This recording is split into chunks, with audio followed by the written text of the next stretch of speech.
Another ugly protest in Sydney last night. Pro-Palestinian or anti-Israel protesters targeted the Great Synagogue in the CBD. Yeah, they claim to be opposed to the Israeli government only, not Jews. Yet they targeted a synagogue, leaving Jewish Australians holed up inside.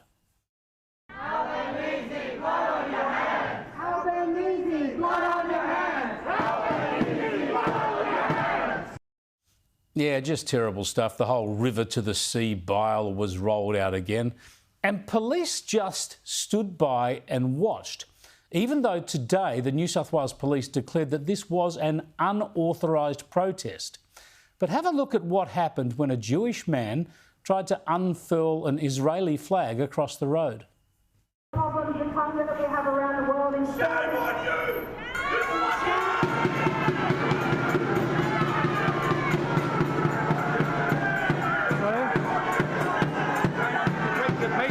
Go away. I'm here. Okay, no, you're going away this way and you're going away. You're just antagonising him. No need to be here. Yeah, here we go again, hey? The aggressive protesters yelling bile against Israel and forcing people to lock down inside a synagogue, well, they're left alone. But the citizen attempting to fly an Israeli flag is grabbed by police and taken away to be read the riot act. I'll detain you for breach of the peace, mate, because that just antagonises them, okay? Okay. There's a chance that they could get upset and they can hurt you. We don't have the police to stop 50 people coming across and attacking you. What on earth is going on here? Haven't the police got this the wrong way around? Listen to this exchange and remember that the police have said today that the anti-Israel protest was unauthorised. What makes their activity not breach of the peace? They're allowed to protest. Have they filled the Form 1? Yes, they have. They haven't. No, they have. I've received it. Doesn't matter. They've received it. You're allowed to protest. Now, having someone come in and antagonising a protest is where the breach of the peace. Now, someone has got something wrong here. Either that inspector was wrong or the police got it wrong today. Either way, the police issued an infringement notice to one man who refused to comply with instructions, and the man in that video, Ofir Birenbaum, was not charged because he complied. And he joins me now live in Sydney. Thanks for joining me, Ofir. It's good to talk to you. Tell me first up, when you unfurled that flag, what did the protesters yell out to you, and did you yell anything back? I was peaceful, yet been accused of breaching the peace. I didn't say anything. I heard disgusting, shame on you, the typical cesspool phrases like genocide, murderer, blood on your hands, you know, just another Wednesday for us Jews, Zionists, yeah? Yeah, and it's extraordinary to hear the police say today that there was an unauthorised protest, yet you challenged that with the inspector last night who told you it was authorised, and that was his only justification for you moving away, because this was their protest, approved, and therefore you were antagonising them by being there and waving your flag. I mean, I just don't understand why waving a Palestinian flag and chanting bile is okay, but standing there silently with an Israeli flag is not. I believe the context does matter in this case. There's a very clear difference between me going on a Sunday afternoon in the city to their protest waving an Israeli flag.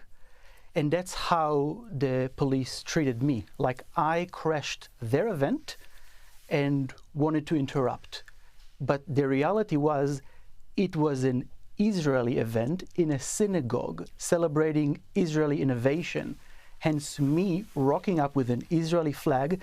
This is the expected and the natural thing to do, while having a Palestinian flags and other flags and signs like rivers of blood and eat the rich.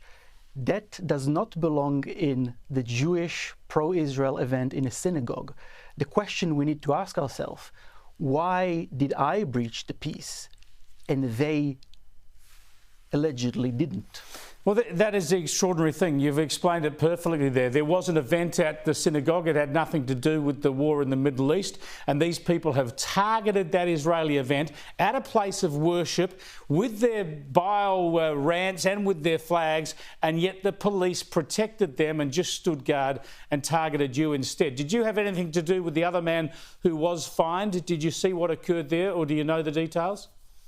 The irony is, everyone asked me if I got arrested, and I wasn't arrested. I was detained, and I didn't realize there was another person about an hour and a half after me. I do know that person that happened to walk in that street, and it was shocked to see in front of a synagogue a pro-Palestinian or pro-Hamas, whatever you might want to label it, protest, and he felt compelled to have an Israeli flag on just because this is our place of worship, the only place we would hope to feel safe.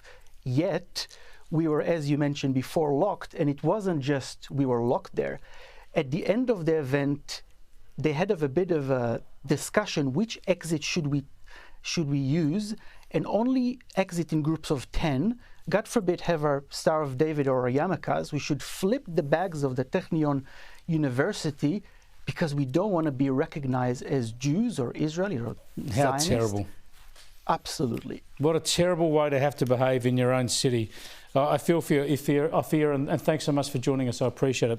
Ofir Birenbaum there. You saw how he was treated by the New South Wales police last night. You saw how they treated the protesters. Confusion from the police about whether that was authorised or not.